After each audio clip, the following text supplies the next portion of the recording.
16 men walked off that mountain alive. 29 others never left it. For 72 days, the world believed all 45 were dead. No plane, no wreckage, no bodies. Just silence over the Andes. What actually happened up there, at 4,000 meters, in 30 below cold, with no food and no way out, is one of the most extraordinary survival stories ever told. It's October 1972.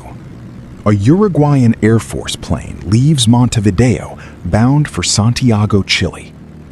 45 people are aboard, most of them a college rugby team and their families and friends.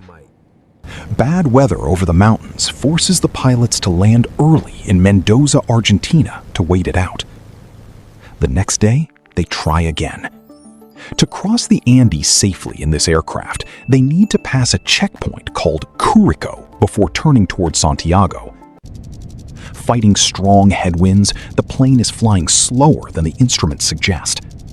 The co-pilot believes they've already cleared the mountains.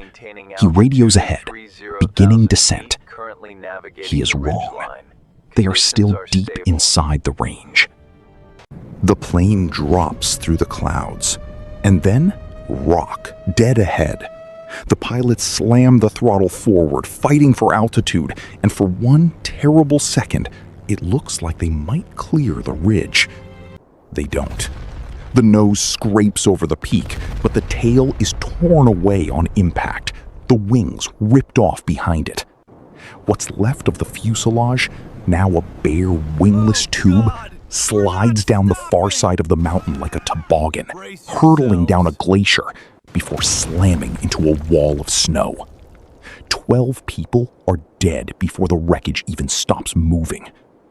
For the ones still breathing, the fight is only beginning.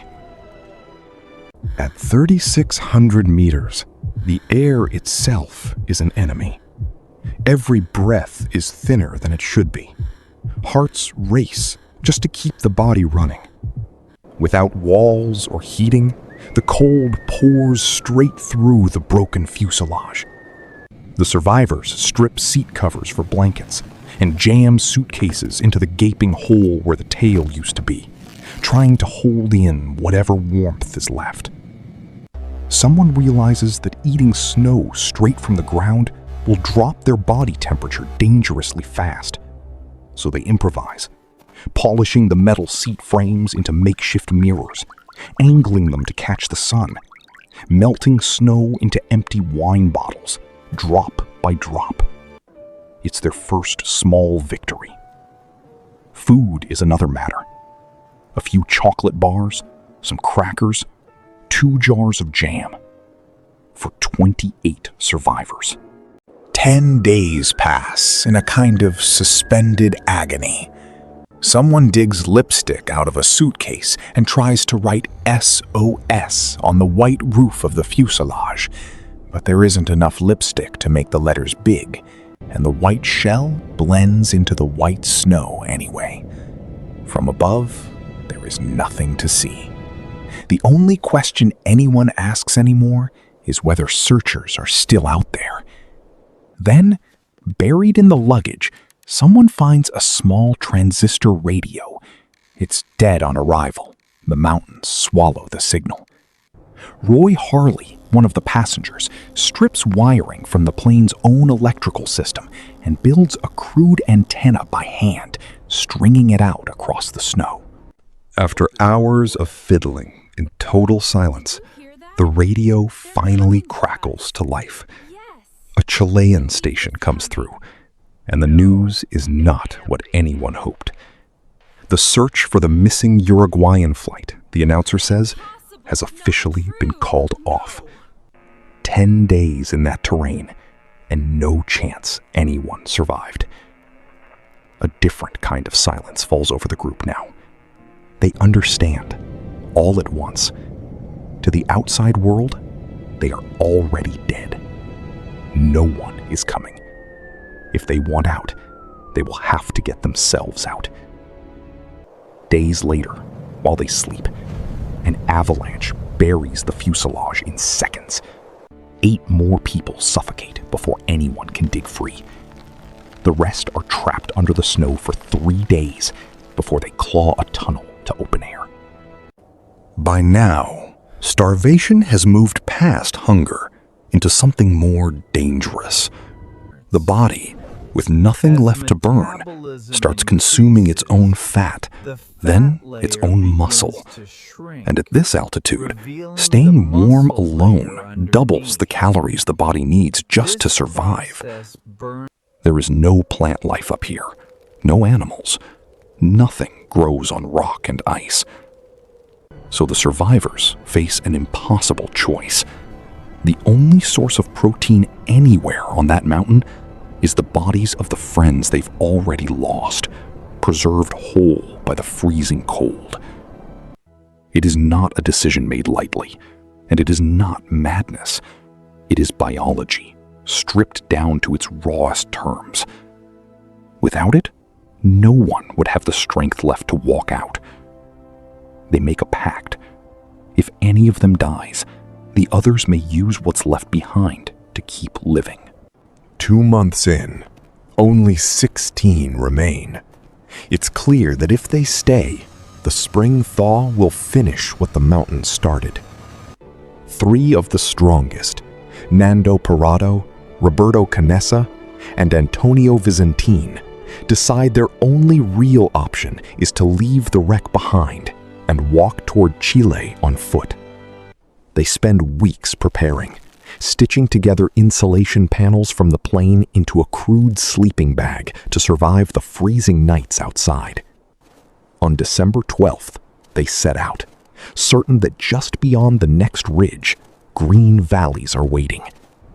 3 brutal days later, they reach the summit, 4,600 meters up, and look out at nothing but more mountains, white in every direction, as far as the eye can see.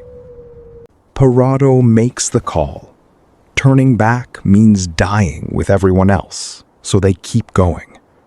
But 3 people burn through food faster than 2, so Vicentin hands over part of his rations and turns back toward the fuselage, leaving Parrado and Canessa to go on alone. What follows is days of pure attrition. Rationed food stretched thinner and thinner.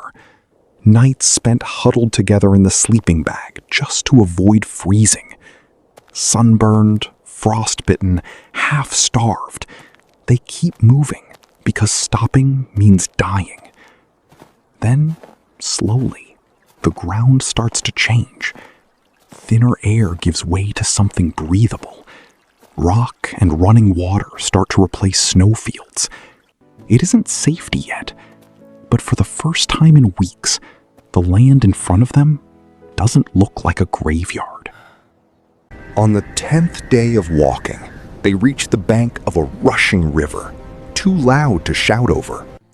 And on the far side, impossibly, they see a man on horseback. Not a hallucination, a real person. His name is Sergio Catalan, a Chilean farmer. Parrado and Canessa wave and shout, but the water drowns them out. Catalan understands enough. He wraps a note and a pencil around a stone and throws it across. Parrado scrawls back the message that will end 72 days of silence. A plane crashed in the mountains, he writes. I am Uruguayan. We've walked for 10 days. 14 people are still up there. We need help now. We have no food. We are weak. Where are we? And when will someone come? Catalan rides for help immediately. Within hours, the world learns the impossible. Survivors of the flight lost over the Andes more than 2 months earlier are alive, and more are still waiting on the mountain. Parrado climbs aboard the rescue helicopter himself to guide it back to the wreck.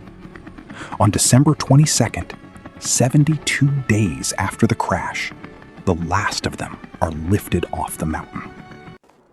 16 people came home. Not because they were unbreakable, but because, again and again, in the worst circumstances imaginable, they chose to take one more step.